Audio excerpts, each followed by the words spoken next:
तो बिहार की राजनीति में एक बड़ा परिवर्तन आप देखेंगे। वो सम्राट चौधरी जैसे व्यक्ति को हटाकर किसी अच्छे आदमी को बिहार का मुख्यमंत्री बनाएगा। तो प्रक्रिया शुरू हुई है कि आने वाले समय में निश्चित तौर पर सम्राट चौधरी को हटना पड़ेगा, कोई बेहतर आदमी मुख्यमंत्री बनेगा। उतना दिन भी सम्राट चौधरी बहुत गलती नहीं कर पाएंगे क्योंकि लोगों का दबाव इतना है। सबका आभार कि आप के लिए मैंने अभी कोई बहुत काम नहीं किया है।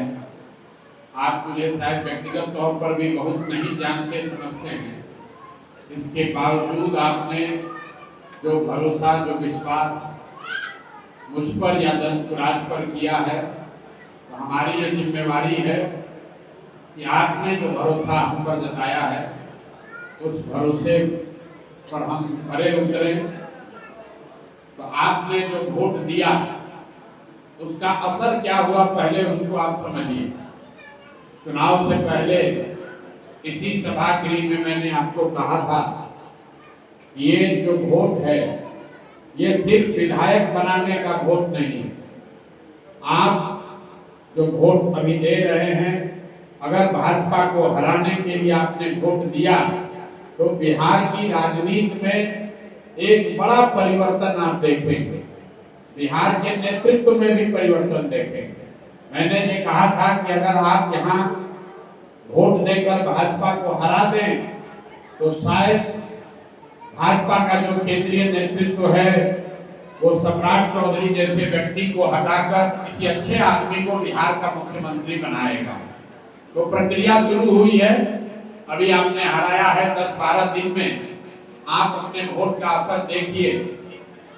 सम्राट चौधरी वही है, सरकार वही है, व्यवस्था वही है, लेकिन पिछले 12-15 दिन में किसी बच्चे की हत्या इनकाउंटर, हाफ इनकाउंटर, जाति गमछा देकर मारने की बात बिहार में बंद हो गई। ये बांकीपुर में आपके वोट का असर है।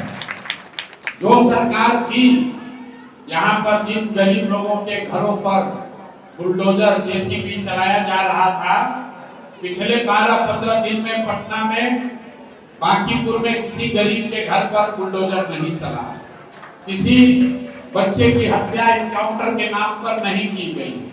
इसका मतलब ये नहीं है कि सब कुछ सुधर गया, लेकिन आपके वोट का असर कितना होता है आप इस बात को समझिए।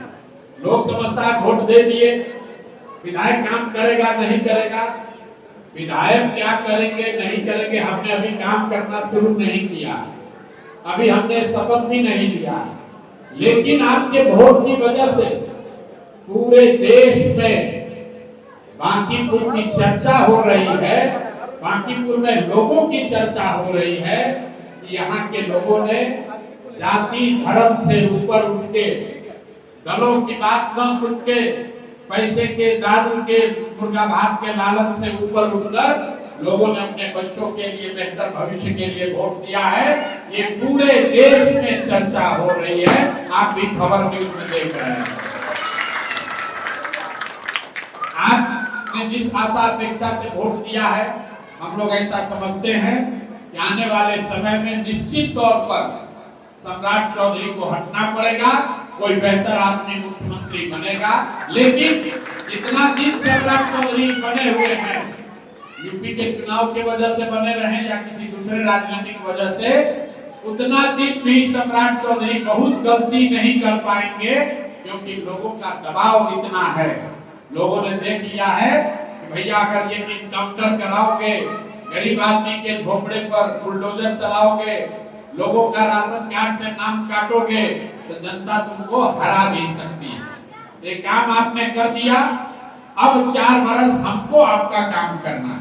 अब आप अपना काम कर दिए, आप लाइन में लगे, धक्का खाए, लोगों के दबाव के बावजूद, पैसे रुपए मुर्गा भात के लालच के बावजूद अगर आपने वोट दिया है, अब आपने अपना काम कर दिया। अब हमें अपना काम करना है और वो काम का असर आपको अपने जीवन में, अपने बच्चों के जीवन में सुधार के साथ दिखेगा। अभी आपने जो समस्याएं बताई हैं, यहाँ सामुदायिक भवन की समस्या बता रहे हैं, पेयजल की समस्या बता रहे हैं, स्वास्थ्य शिक्षा का बात तो हर जगह होता है। इसके अलावा जो आपने यहाँ अस्पताल गर्दनी बाग की हालत खराब है वो आपने बताया, सूखे नशे की बात बताई, ललन जी ने उसको पढ़कर सुनाया भी है, हमें भी याद है, इसको नोट करेंगे। लेकिन दो बात आप समझिए, पूरा जो अगस्त का महीना है ये हमने अपने लिए रखा है कि हम हर वार्ड में जाएंगे और आपको हमारे यहाँ न आना पड़े, इसके लिए एक बार जाकर कम से कम वार्ड के स्तर पर आपके माध्यम से सुन लें कि कौन सी समस्या से आप सबसे ज्यादा परेशान हैं।